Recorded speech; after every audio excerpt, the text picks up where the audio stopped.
FAU 3-minute thesis competition. I'm Amanda Sioka, and I will be your MC for the final preliminary round. So, the 3-minute thesis competition celebrates the exciting research and creative activity conducted by graduate students here at Florida Atlantic University. It was developed by the University of Queensland. The exercise cultivates students' academic presentation, research, communication skills, and the competition supports their capacity to effectively explain their research in 3 minutes. It also requires that they use language appropriate for a non-specialist audience. So anything that you find overly complicated should be as simple as possible in your respective field. For example, instead of saying the dermis was saturated by mycotoxins that resulted in an infant vulgaris, a presenter might say the skin had an allergic reaction that caused irritation. So we are going to give a quick history of the 3-minute thesis competition here at FAU.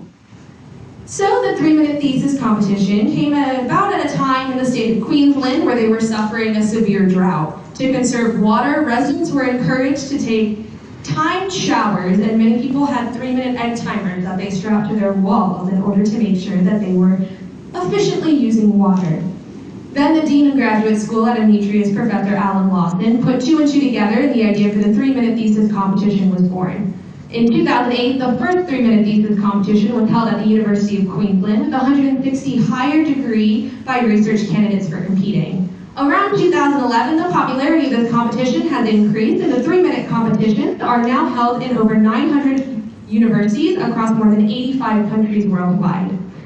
In 2020, 3-minute thesis moved temporarily to a virtual format due to COVID-19 and has continued to be held around the world in either a virtual or live format depending on resources and COVID-19 restrictions. And now here in 2024, we are right here at Florida Atlantic University and are commencing our 5th preliminary round here for the 3-minute thesis competition.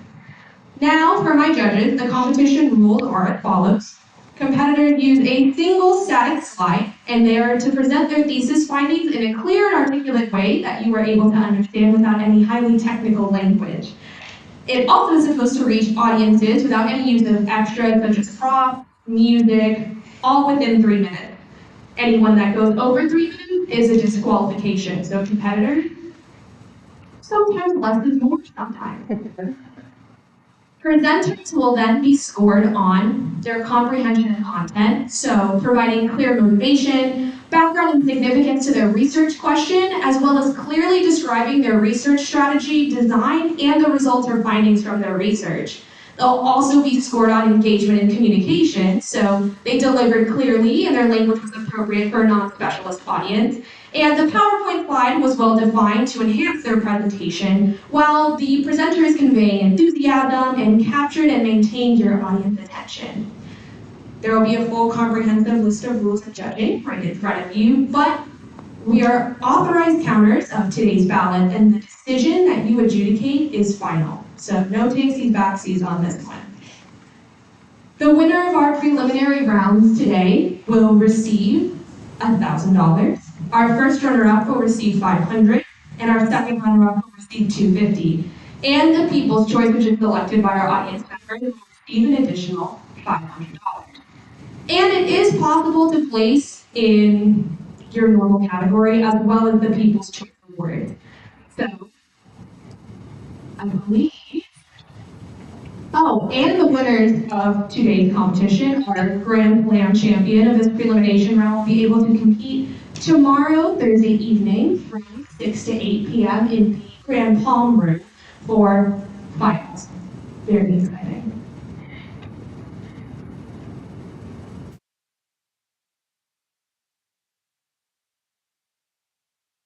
Alrighty, so now let's introduce our esteemed judge panel for today. Our first judge is Dr. Takaya Henry, the Interim Director for First Generation Student Success for Student Engagement. Then we have Dr. Paul Pelosa, Senior Associate Dean and Professor of the College of Education, Leadership and Administration here at FAU. We have Dr. Abigail Perkins, the Manager of the Education Research and Digital Learning Strategies for the Center for Online and Continuing Education. And Dr. Matthew S. Schreier, postdoctoral fellow here at FAU, as well as the Quantum Blakely Lab, Styles Nicholson Brain Institute. So, a round of applause for Team Jevons. Thank you so much for taking your time to judge our amazing graduate students today on their presentations. And now I believe we are ready for our first. I want to welcome up here Jennifer Paul from the Charles E. Schmidt College of Science, presenting the environmental impact of hurricane-induced migration.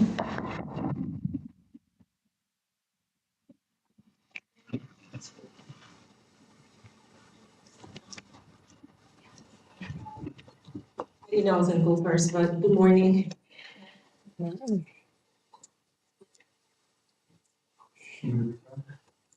Please restart.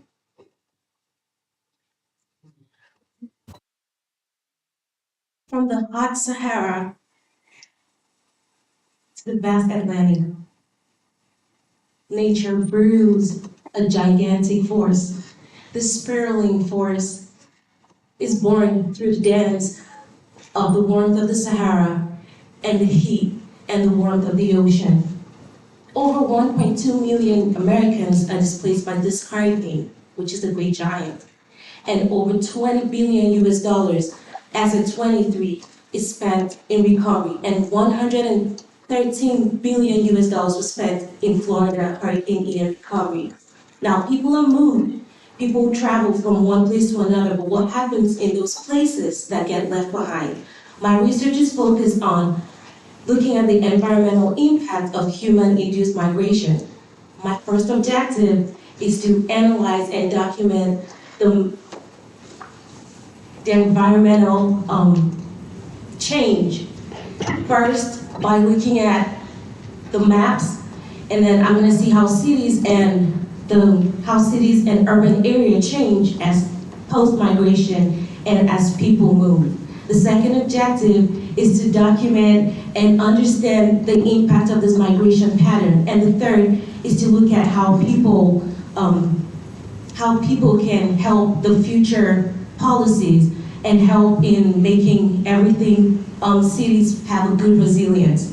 Now, this research will involve qualitative data collection, surveys, census, and FEMA maps.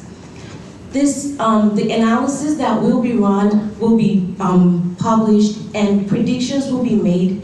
And then I'm gonna go ahead and publish my findings on GitHub and make an app to help people have a hands-on information and build knowledge for resilience for the future. Now, in conclusion, this is not just an academic curiosity. This is a charge for us to step up and not just be survivors of this hurricane, but to make sure that we're able to defend ourselves and be resilient in future hurricanes and the big storm, because Mother Nature is not waiting on us. We have to take charge. So as the seas rise and the storms brew, we all rise to the challenge of reshaping what we want as ours, reshaping our environment, and based on the information that's gotten from the past, we're inspired to do more and work together to achieve this. Thank you.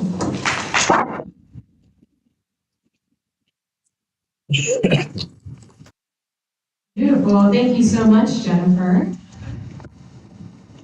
Now, Florida obviously is the first victim of any crisis with Mother Nature, so obviously this is very relevant to all of us down here. But judges, you have 2 minutes to decide and make your decisions. Remember, this is on a 1 to 7 scale. 1, not really meeting your expectations, not meeting any presentation requirements, and 7 being absolutely outstanding and it blew away your expectations.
Alrighty. Now, after we talked about storms that happen above water, we're going to dive into the ocean with Colleen Heckler from the Charles E. Schmidt College of Science, presenting Who's for Dinner? Identifying Cryptic Octopus Species.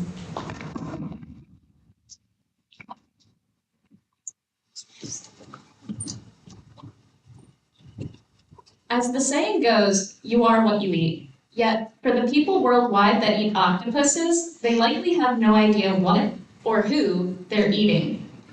In global octopus fisheries, an estimated 100 species are harvested, but shockingly, catch statistics only identify 4 of these species. There are also a lot of cases of mistaken identity in the octopus fisheries sector, with many of these octopuses being misidentified as common octopus. But it turns out that common octopus is not so common after all. What we once thought was a global species actually turns out to be a group of different cryptic species. Very simply put, a cryptic species is one that looks like another, but is differentiated by its DNA and very subtle differences in body structures. For instance, these 3 octopus species look virtually identical, but the DNA of octopus number 2 is a little different from octopuses 1 and 3. By definition, this makes octopus number 2 a cryptic species. Turns out that here in South Florida, we've probably got a cryptic octopus species of our own that we're currently calling common octopus. But recent studies indicate that we should probably be calling it something different, the cryptic species American octopus. To determine the species identity of this animal, I'm analyzing its unique DNA and looking very closely at its body structures. While I'm still waiting for results on the DNA side of things, its body structures, such as the number of gills it has and the placement of certain specialized suckers, indicates that our South Florida common octopus is very likely the American octopus. This means that in the future, there might be a name change in order for our octopus here in South Florida. Identifying these cryptic octopus species is crucial to ensuring that their fisheries are managed properly and to avoiding future cases of mistaken identity in the octopus fisheries sector. While my work may have a local impact, there's still much work that needs to be done on a global scale, identifying which octopus species are being harvested in fisheries. So the next time you find yourself at a seafood restaurant, ask yourself, do I know who's for dinner?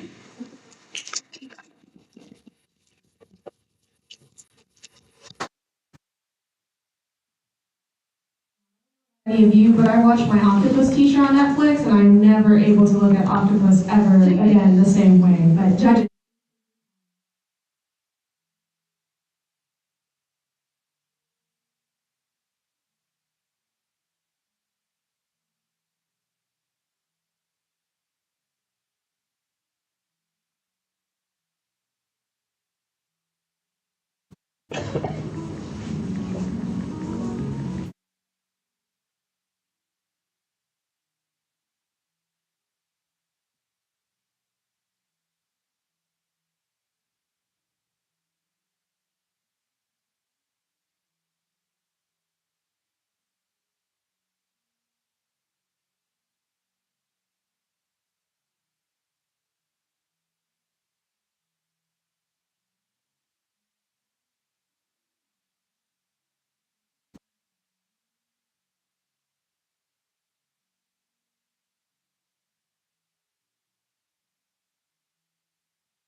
Great.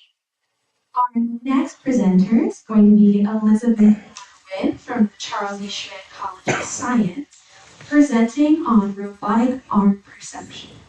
Sorry, she did not show today. Okay. Thank you. So sorry. Our next presenter is going to be Jordan Thompson from the Charles E. Schmidt College of Science on why memes are serious business, the relationship between political polarization and meme effectiveness.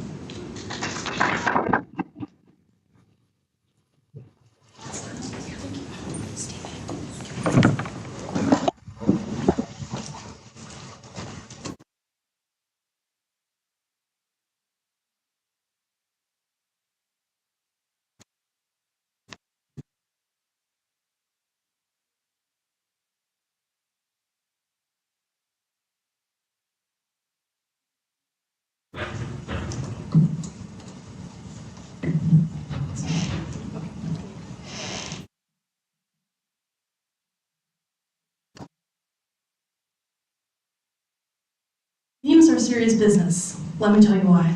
Memes are units of culture that are spread from person to person. This is the official broad definition of the word meme, but the modern connotation is a funny picture or video that is shared online. Memes can be related to any topic, but today I'm just going to talk about political memes. The current political climate is interesting, in a word. We are in a state of heightened affective polarization. Affective polarization is disdain and animosity toward political outgroups. I bring up polarization because it is related to recent political memes.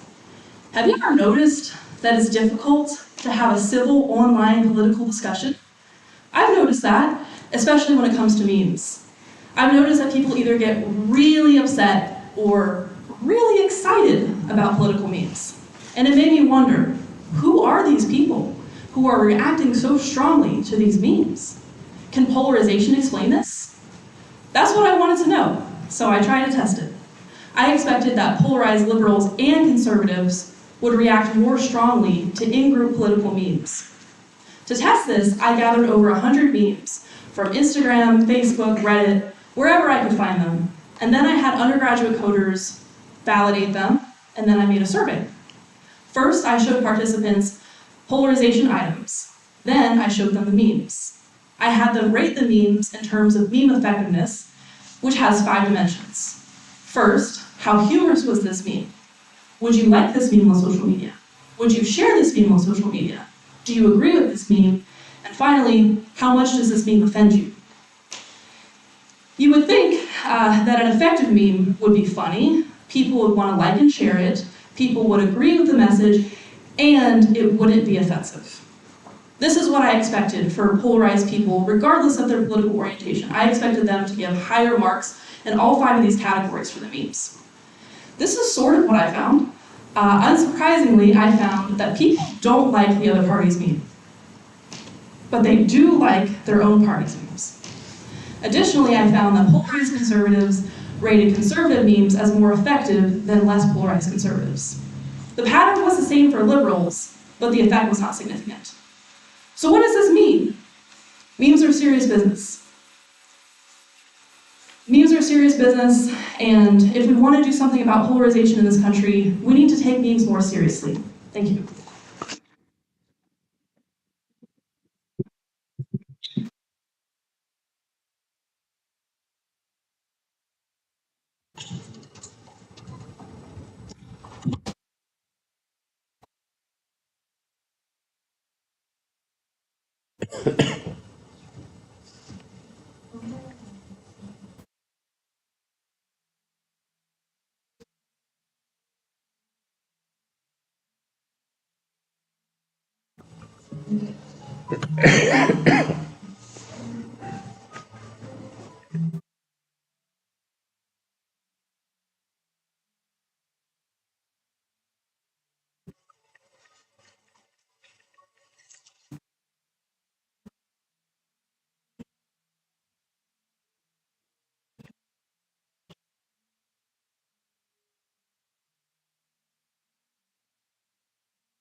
Lady Jordan, again, thank you so much for your presentation. That was absolutely amazing. These things are hilarious. Now let's move on to our next presenter, Hassan Makari from the College of Engineering and Computer Science, presenting Guaranteeing the Safety of Self-Driving Vehicles Against Cyber Attacks.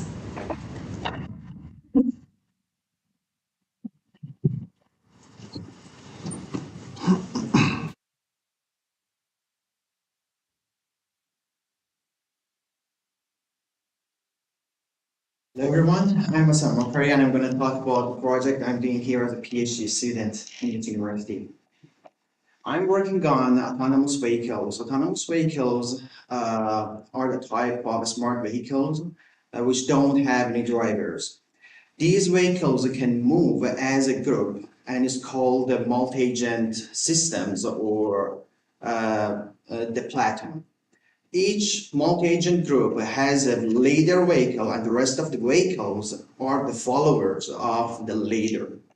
My project includes two major parts. The first major part is making the communication protocol between the vehicles to exchange their state information together in order to reach their common targets. And the second major part is making our multi-agent group secure, safe against the cyber attacks. It is possible that in the real world you can find a lot of attackers that would like to steal one of our agents, or they would like to make the collision between the agents in the group. And it is inevitable for us and very vital for us to design some safety algorithm to guarantee the safety of our network. I proposed some algorithm to make our network safe, and these agents can be in a lot of applications, like the fighters in the air or the ship in the ocean or the vehicles on the road. You can see that in the graph one is the communication topology when our network is in a normal mode. We don't have any attack, and the vehicle 4 is the leader of the group. And you can see the first figure is that the all vehicles can close to each other and move as a group to reach to their common targets. And the second graph is that if the vehicle 3 is attacked, is under attack, the first step for us is that this vehicle should be isolated from the rest of the vehicle because we intend to make the other vehicles safe. And the next stage for us, as the figure C shows, this vehicle should be returned to the group of vehicles.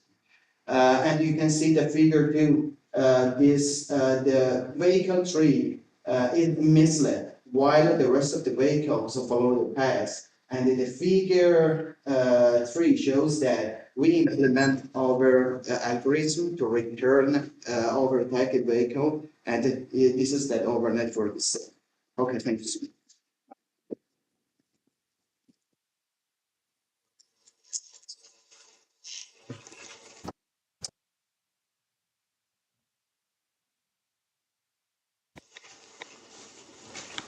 Judges, please go ahead and still give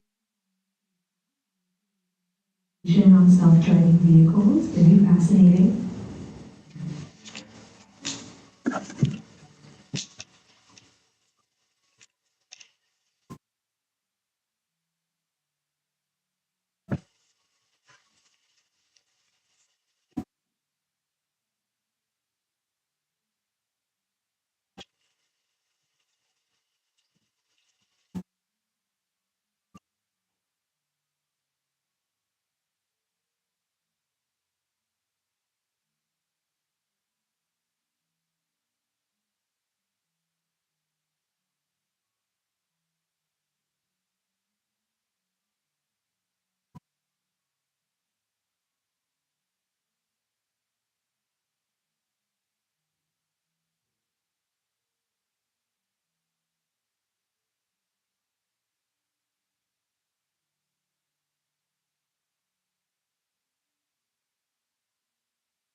Alrighty, let's move on to our next presenter with us today, Sri Kumar Choksi with Live Stream Data from the College of Engineering and Computer Science.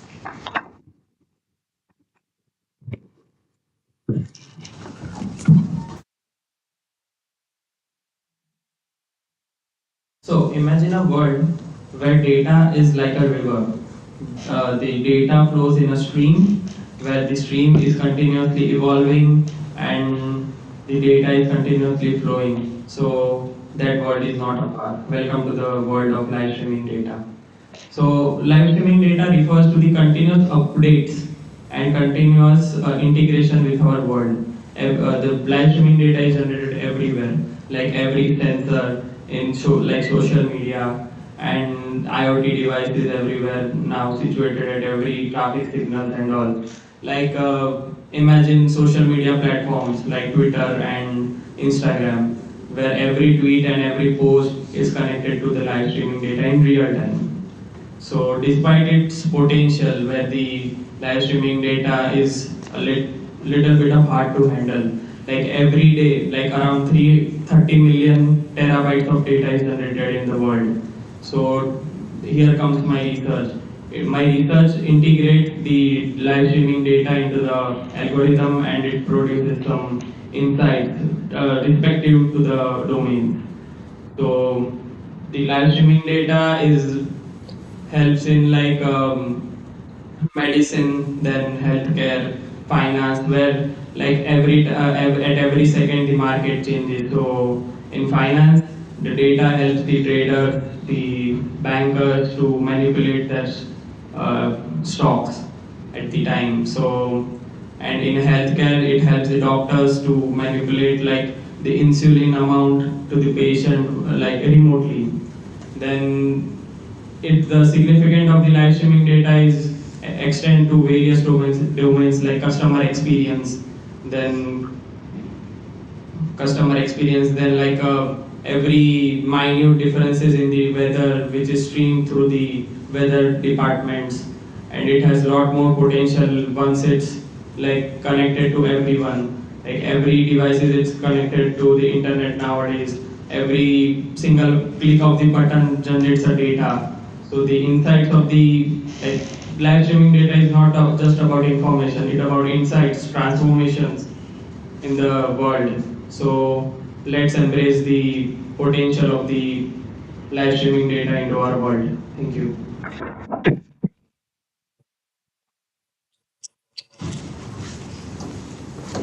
Beautiful, thank you so much. Judges, please go ahead and put in your feedback.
Alrighty, it looks like we are ready for our next presenter today. That's going to be Coraline Katasami from the Dorothea Schmidt College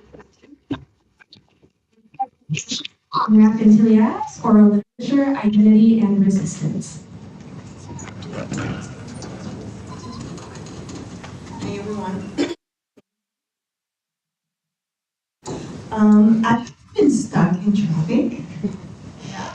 I have been stuck in traffic with my mother on the passenger seat, and it became the awkward moment when my favorite rap song came on, and I wanted to sing along to the lyrics, but my mom that was looking at me with the side eye, paying attention if I sing along.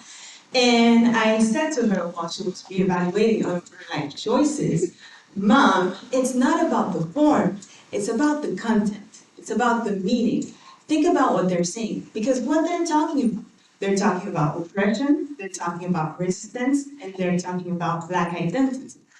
So back in 2020, in the middle of the pandemic, there was not that much to do apart from eating, sleeping, listening to music, reading in that specific order, or maybe sleeping first. But what I realized is that the same concepts that I would hear in the lyrics of the rap songs were the same themes that I would read in the literary text that are of the authors such as Aimé Césaire or Frantz Fanon that would at the same time challenge social norms, talk about oppression and resistance. So I decided to make a dissertation about it because no one has talked about the similarities between the literature and the music in the context of the French West Indies. So what did I do? So the first thing that I did is that I looked at the Atlantic Ocean and I created a metaphor to look at the sea as a repository of memory and Black communal experiences. Because let's face it, up to this day, Black people still suffer from marginalization because of the legacy of colonization. So we're looking at how the lyrics of rap are anti-colonial, anti-racist, and anti-establishment. The second thing is I look at rap as part of the legacy of oral tradition. So I look at the lyrics and the musical elements and the ways in which they're using the same techniques as the others. And the third thing is I'm looking at the modern processes of globalization. So things like media and technology in order to understand how this create a link and strengthen the link within Black consciousness. So like a DJ, merging the two worlds, I merge written literature, oral literature, music, popular culture, and the academia in order to look at the way rap is a modern remix of Black consciousness. Thank you.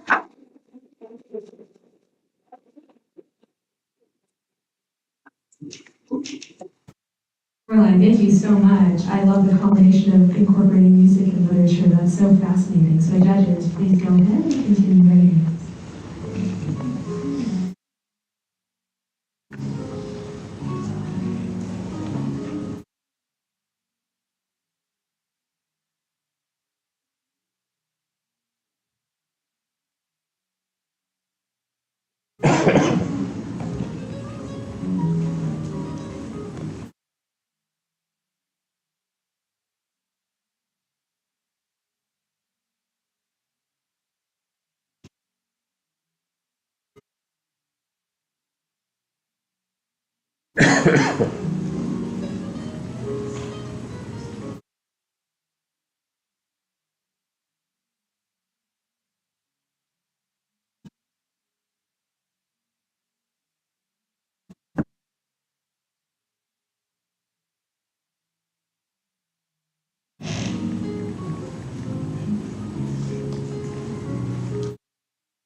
And now our final presentation for the day is going to be from Giselle Shim from the College of Medicine, presenting on the evidence of canals and networks potential for amyloid beta drainage out of the brain.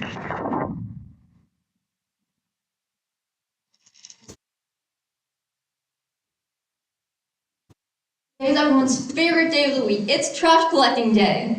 Okay, so that might not be the most interesting day, but I think we can all agree it's very important. Because if there's no one there to accumulate any of the trash and collect all the trash that we get, then you won't be able to live properly, all your streets are going to be blocked, you won't get your food. And if you think about it, your brain works in the exact same way. Your brain produces waste, and there is a filtering system in order to filter out that waste, in order to keep your brain nice and healthy. If we have an accumulation of that waste product in your brain, that's going to lead to those diseases such as Alzheimer's disease. So if we take a quick turn to see the rest of your body, so currently the rest of your body, there is this waste system called the lymphatic system, which that's what filters out waste in your body. But currently the topic is of discussion that in the brain, you don't really know what that waste collecting system is. They don't really have a consensus about it. And there also not that much evidence on what it looks like in the brain. So what I'm looking at is I propose that the waste collecting system in the brain is very similar and highly correlates to the system that is in our body. So I'm looking at imaging techniques of brain images, and as you can see from the brain images, we see this canal-like structure that's present in our brains. And that is very different than the anatomy and structure and size of veins and arteries that are currently present in the brain. That means that it's something completely different than the veins and arteries that we currently have. And what we can do is we can input a radioactive tracer. So that tracer is going to bind to known waste product in our brain. And in those canals, we're able to see where that tracer is. And we see the accumulation is at the base of our neck. And that is very similar to where that waste collects from the rest of your body. And if we're taking a look at the brain scans between the healthy patients and the diseased patients, if we look at the healthy patients' brain scans, then we're able to see very intact canal-like structures present in those healthy patients, meaning that the waste system is working properly, meaning that all the waste is getting flushed out and your brain is healthy. But if you take a look at the diseased brain, then there's no longer those intact canal-like structures, meaning that the waste system is not flushing out all the waste in the brain, and that means that the waste is being accumulated in your brain, therefore we have those diseases. So to kind of sum everything up, this helps give us a new potential therapy or potential treatment for brain diseases. So the next time you're taking your trash out, just remember your brain is doing the exact same thing to help you out. Thank you.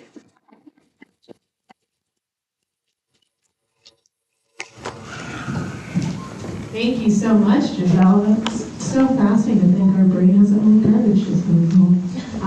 Judges, please feel free to finish rating your critiques.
Alrighty, and now it looks like we are ready for our final preliminary People's Choice voting.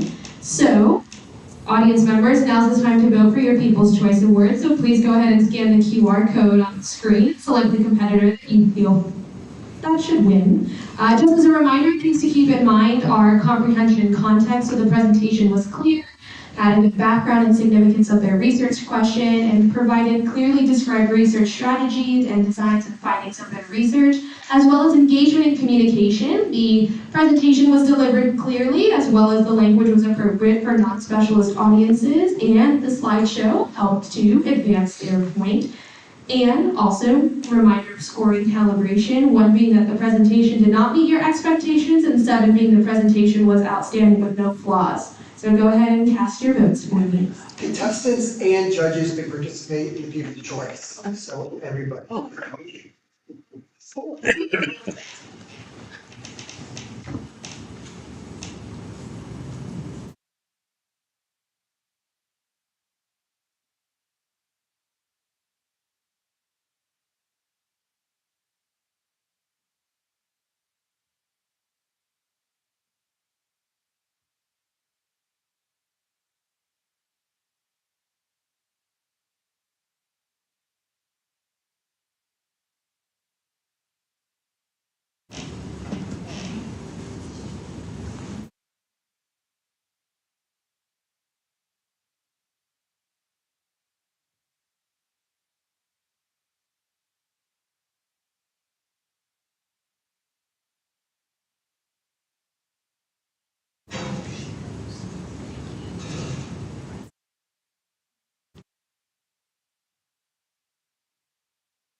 Of course, we don't have but it was on graduation day.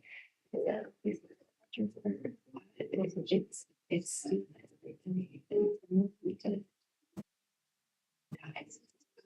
or they had each other.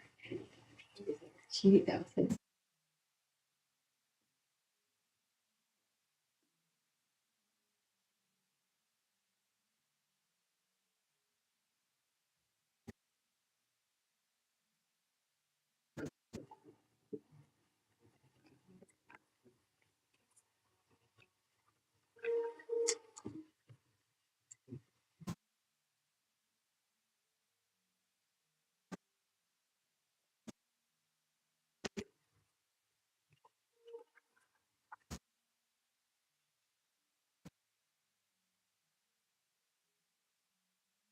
Alrighty, it looks like we're ready to present our awards. So first, let's give our presenters one more round of applause for their.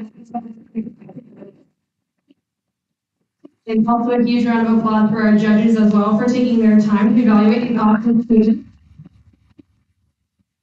So we are ready to announce some winners. So let's get started with our second runner-up, winning $250, being presented by the Graduate College Director of Admissions and Enrollment Management, Stephen Stepp. He will be presenting all the awards to the winners for this round today. Our second runner-up is Jordan Thompson.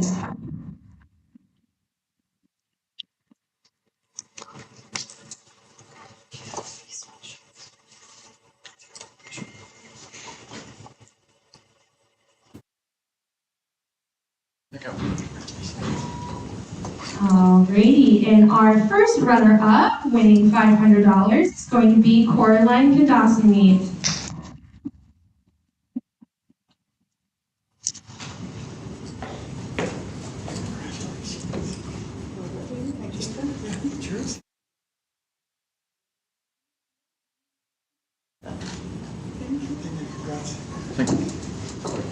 And we'll go ahead and present People's Choice first. Earning $500 is going to be Giselle Shim.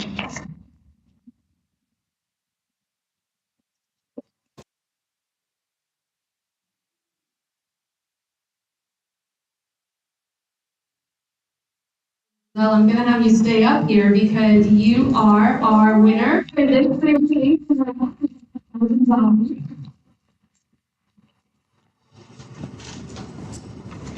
And if we could have all the winners come up too, to take a picture together. Or the winners first and then the contestants.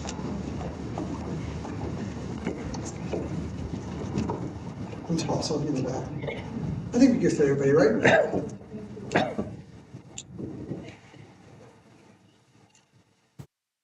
One more, please.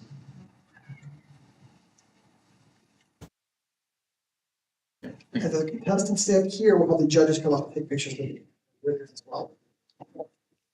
Then-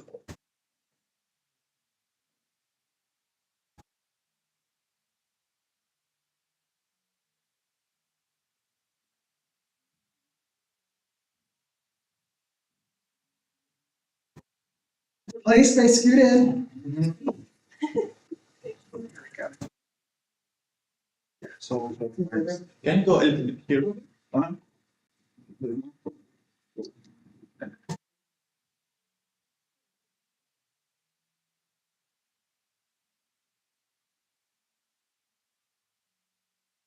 Thank you. We'll get all of our contestants with the judges up on stage, please. And thank you all for participating.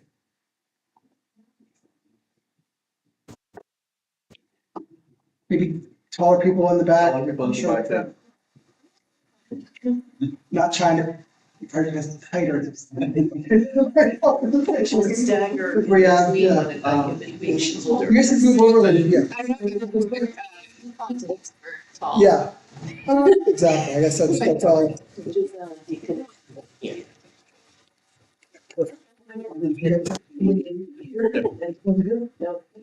There.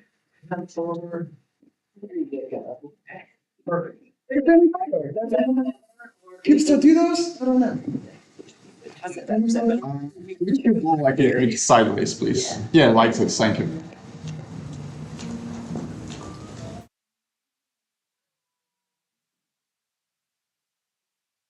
One more.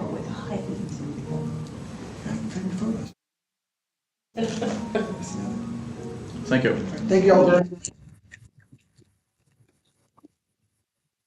And just a reminder, please join us for the championship round tomorrow night from 6 to 8 p.m.